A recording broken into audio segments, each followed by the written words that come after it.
Hello friends, welcome back to Gayatri with Naksha logs. ಇಲ್ಲಿ ಇವತ್ತು ಏನು ತೋರಿಸ್ತಾ ಇದ್ದೀನಿ ಅಂತಂದ್ರೆ ಈಸಿಯಾಗಿ ಡ್ರೈ ಫ್ರೂಟ್ಸ್ನ ಹೇಗೆ ಪೌಡ್ರ್ ಮಾಡ್ಕೊಳ್ಳೋದನ್ನ ಅಂತ ತೋರಿಸ್ತಾ ಇದ್ದೀನಿ.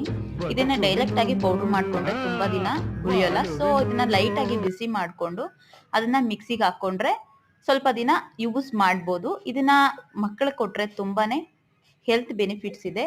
ಸೊ ಅದಕ್ಕೋಸ್ಕರ ನಾನು ಇದನ್ನ ಪ್ರಿಪೇರ್ ಮಾಡ್ಕೊತಾ ಇದ್ದೀನಿ. ನಿಮಗೆ ಸುಲಭವಾಗುತ್ತೆ ಈ ತರ ಎಲ್ಲ ಮಾಡ್ಕೊಂಡ್ರೆ ಅಂತ ನಾನು ತೋರಿಸಿದ್ದೀನಿ. ಇಷ್ಟ ಆದರೆ ಲೈಕ್ ಮಾಡಿ, ಶೇರ್ ಮಾಡಿ. ಹೊಸದಾಗಿ ಯೂಟ್ಯೂಬ್ ಚಾನಲ್ನ ನೋಡ್ತಾ ಇದ್ರು ಪ್ಲೀಸ್ ಸಬ್ಸ್ಕ್ರೈಬ್ ಮಾಡಿಕೊಂಡು ಸಪೋರ್ಟ್ ಮಾಡಿ. ನೀವು ಒಂದ್ಸಾರಿ ಟ್ರೈ ಮಾಡಿ, ನಿಮಗೂ ಕೂಡ ಇಷ್ಟ ಆಗುತ್ತೆ.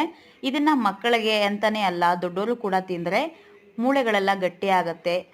ಏಜ್ ಆದವ್ರು ತಿಂದರೆ ತುಂಬಾ ಯೂಸ್ ಆಗುತ್ತೆ. ಅವ್ರಿಗೆ ಕೀಲು ನೋವೆಲ್ಲ ಜಾಸ್ತಿ ಇರುತ್ತೆ, ಸೊ ಅದೆಲ್ಲ ಕಡಿಮೆ ಆಗುತ್ತೆ. ಇದ್ರ ಬಗ್ಗೆ ನಿಮ್ಮ ಅಭಿಪ್ರಾಯ ಏನು ಅಂತ ನನ್ನ ಕಮೆಂಟ್ ಬಾಕ್ಸಲ್ಲಿ ತಿಳಿಸಿ ಫ್ರೆಂಡ್ಸ್. ಬಾಯ್.